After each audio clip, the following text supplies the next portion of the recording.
Welcome to iDream Media. So D vitamin deficiency ఇది చాలా మందిలో చూస్తూ ఉన్నాము.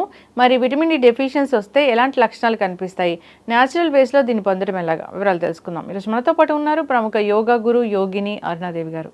మేడం నమస్తే అండి. నమస్తే madam, D vitamin deficiency, so అందరిలో డి విటమిన్ డెఫిషియన్సీ ఉంది.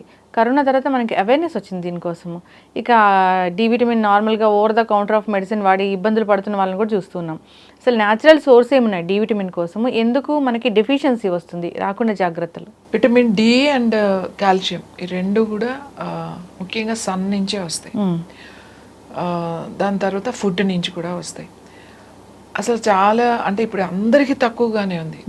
ఎంత తక్కువగా ఉంది అని అంటే విటమిన్ డి ఎండలో తిరిగే వాళ్ళకు కూడా తక్కువగానే ఉంది. పొలంలో పనిచేసుకునే వాళ్ళకి కూడా చాలామంది విటమిన్ డి తక్కువగా ఉంది అని అంటున్నారు. మరి ఎలా తక్కువగా ఉంది అని అంటే ముఖ్యంగా ఇంపార్టెంట్ ఏంటంటే బట్టలు, మనం వేసుకునే సింథటిక్ బట్టలు, డి అనేది అబ్జార్ప్షన్ ఉండదు. ఈవెన్ కాల్షియం ఆల్సో ఎండ నుంచి ఏదైతే వస్తుందో అది అబ్జార్ప్షన్ ఉండదు. ఒకటి. రెండు, మీరు రాసుకునే సన్ స్క్రీన్స్. సన్ స్క్రీన్ రాయని వాళ్ళే లేరు. సన్ స్క్రీన్ రాస్తే ఇప్పుడు 50+, 35+ సన్ స్క్రీన్ అని మన సన్ స్క్రీన్ రాసేసుకుని సన్ని లోపలికి వెళ్లకుండా చేస్తే ఎలా డి విటమిన్ వస్తుంది? ఇది యాక్చువల్లీ చాలా పెద్ద, చాలా ఇంపార్టెంట్.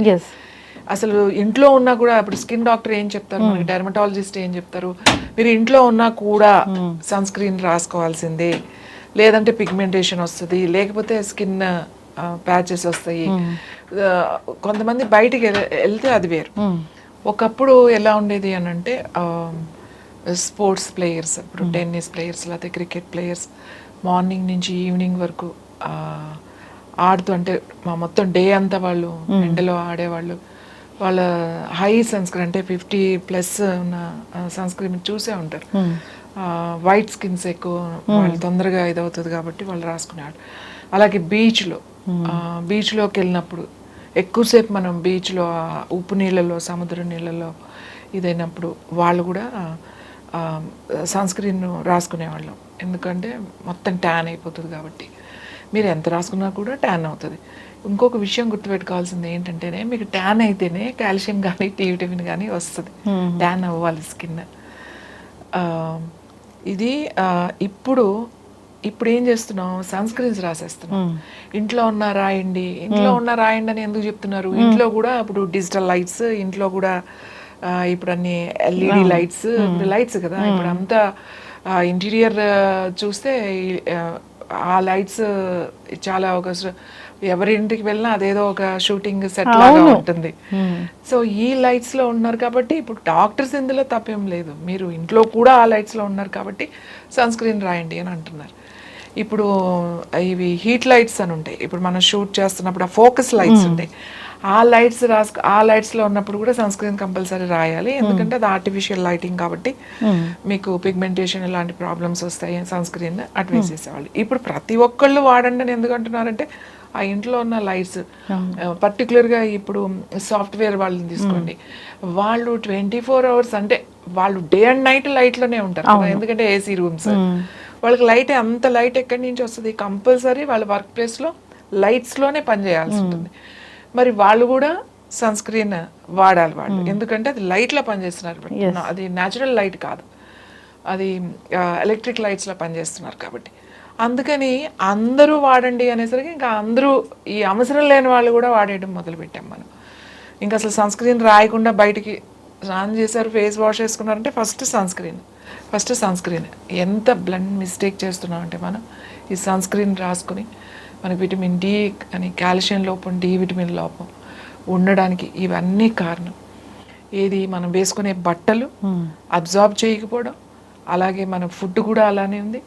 తర్వాత ఈ సన్ స్క్రీన్స్ ఒకటి. సన్ స్క్రీన్ రాసుకోండి. ఇప్పుడు అందరూ సన్ స్క్రీన్ మానేద్దని నేను చెప్పట్లేదు. ఎప్పుడు ఎవరు రాసుకోవాలి? ఇలా లైట్స్ కింద పనిచేసే వాళ్ళు రాసుకోవాలి. న్యాచురల్ లైట్స్లో ఉండే వాళ్ళకి అసలు అవసరం ఏముంది? ఇప్పుడు మీరు ఒక మామూలుగా ఉన్నారు, విలేజెస్లో ఉన్నారు, లేకపోతే నార్మల్ లైఫ్ ఉంటారు, ఇంట్లో ఉండేవాళ్ళు, వాళ్ళకి ఇలాంటి లైట్స్, అసలు నేనైతే ఇంత లైట్స్ పెట్టుకోవద్దని చెప్తాను. అవసరం ఏముంది, పెట్టద్దు. వెంటిలేషన్ చూసుకోండి అని చెప్తా. వెంటిలేషన్ మనకు డే అంటే రావాల్సిందే, బయట వెంటిలేషన్ రావాలి. మనం అది ఏదో షోకేమో కర్టెన్స్ వేసేసుకుని మళ్ళీ నేమో లోపల లైటింగ్ కోసమేమో ఇష్టం వచ్చినట్టు లైట్స్ పెట్టుకుని ఈ లైట్స్ వల్ల ఎన్ని ప్రాబ్లమ్స్ అంటే అందులోనే చదివేస్తాం, అందులోనే మనము ఇది చేస్తాము. ఎలా అంటే అలా కళ్ళకి ప్రాబ్లమే, స్కిన్కి ప్రాబ్లమే. మీకు డెఫిషియన్సీ, కాల్షియం డెఫిషియన్సీ ఎంత సప్లిమెంట్ చేసుకున్నా కూడా మీకు కాల్షియం డెఫిషియన్సీ, ఇది ఎంత ఎండలో కూర్చున్నా ఇవన్నీ రావు.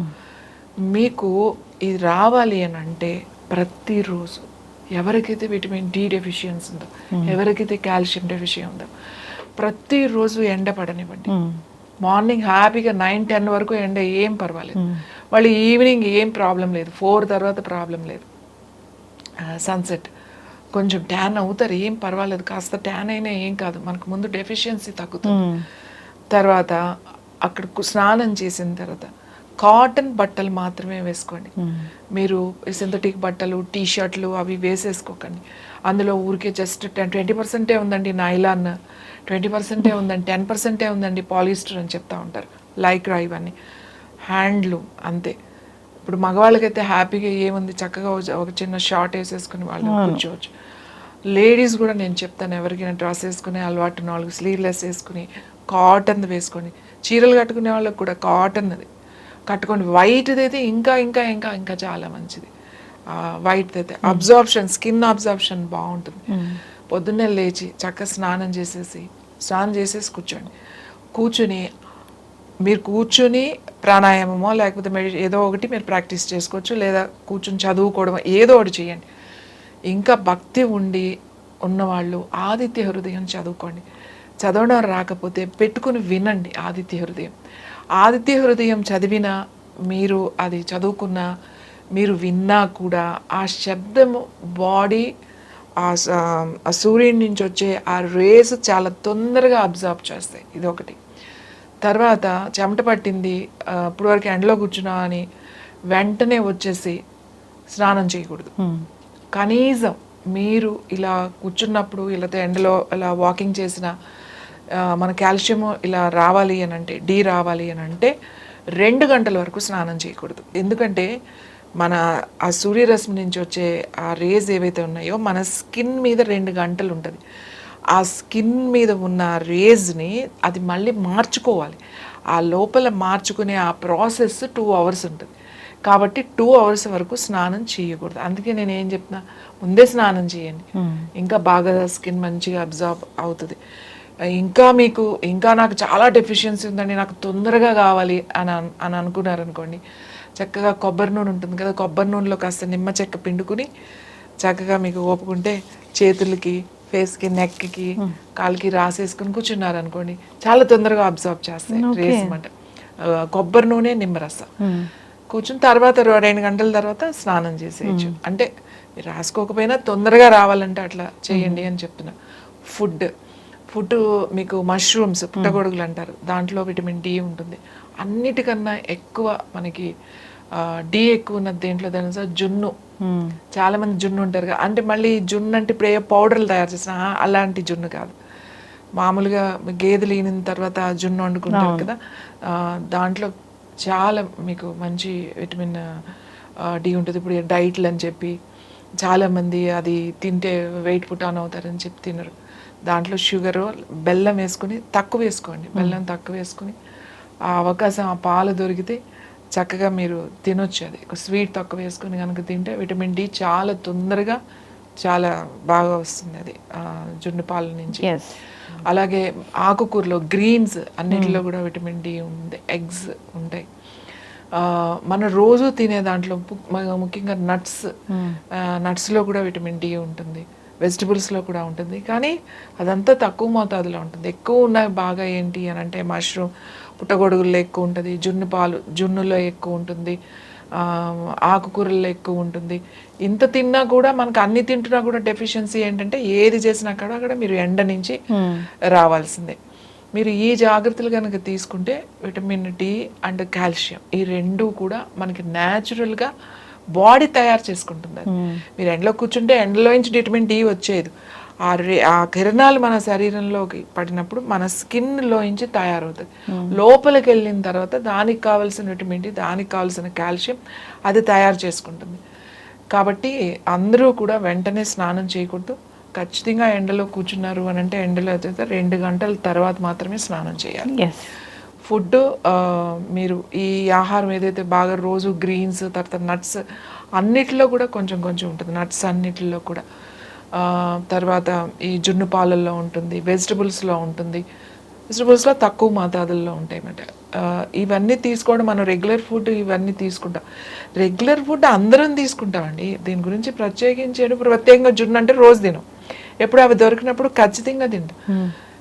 మా చిన్నప్పుడు అయితే ఎవరు ఊర్లో ఎవరిదో అన్ని అగ్రికల్చర్ ఫ్యామిలీసే కదండి. ఏంటంటే పిల్లలు ఎవరున్నారు, పెద్దవాళ్ళు ఎవరున్నారు, ఎవరో ఇంట్లో ఉంటారు కదా, బాగా పెద్దవాళ్ళు ఉంటారు కదా, వాళ్ళ ఇంటికి తీసుకెళ్ళి పెట్టి రమ్మనేవాళ్ళు మమ్మల్ని. వండుతారు కదా సెపరేట్గా ఒక గిన్నెలో ఇచ్చి ఒక స్పూన్ కూడా ఇచ్చి పంపించి వాళ్ళ ఇంట్లో పెద్ద ఆవిడ ఉన్నారు, కొంచెం ఇచ్చేసి రండి అని. ఆబ్వియస్లీ వాళ్ళకి డెఫిషియన్సీ ఉంటుంది. అంటే చూడండి, అది ఆ పంచుకోవడంలో మనకి తెలియకుండానే ఇంత ఆలోచన వెళ్ళి ఇచ్చిరండి. అలాగే వాళ్ళు అందరూ పిల్లలు ఎవరైనా పిల్లలు ఉన్నారు అనుకోండి, వాళ్ళ ఇంట్లో పిల్లలు ఉన్నారు అని వండి పంపించేవాళ్ళు. పాలు పంపించినా మళ్ళీ వండి పంపించేవాళ్ళు, పిల్లలు ఉన్నారు వెళ్ళి ఇచ్చిరండి అని చెప్పి. సో ఎందుకు అంటే ఇవన్నీ కూడా ఇప్పుడు ఇచ్చిపుచ్చు కూడా ఆడాలి చాలా తక్కువైపోయినాయి. అసలు అంత టైమే లేదు.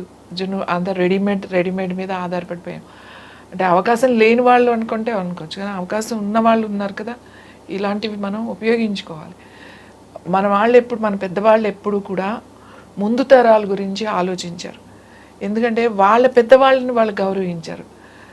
కాబట్టి ఇప్పుడు మా జనరేషన్ మా పెద్దవాళ్ళని మేము గౌరవిస్తున్నాం. మనం మన పెద్దవాళ్ళని ముందు తరాల పద్ధతుల్ని, ఆచారాలు, సంస్కృతిని మనం గౌరవిస్తే ప్రతి ఆచారం వెనుక, మన సంస్కృతి సాంప్రదాయం వెనుక ఆరోగ్యం ఉన్నదని గుర్తుపెట్టుకోండి. ఈ ఆరోగ్యం ఉన్నదే అంతా కూడా, మన ఆచారాలన్నీ వెనుక కూడా ఆరోగ్యం ఉంది. కొన్ని అతిగా ఉండొచ్చు, దాని గురించి నేను మాట్లాడట్లేదు.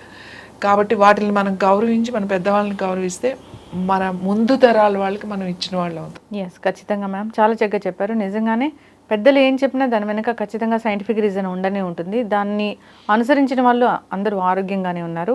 సో నెక్స్ట్ జనరేషన్ కూడా ఈ మెసేజ్ అనేది వెళ్ళాలని కోరుకుందాము. సో ఏవైతే సంస్కృతి సాంప్రదాయాలు ఉన్నాయో ఇలా ఆరోగ్యంగా ఉండాలంటే ఏం చెప్పారో అవి పాటించాలని కోరుకుందాము. ధన్యవాదాలు మ్యామ్.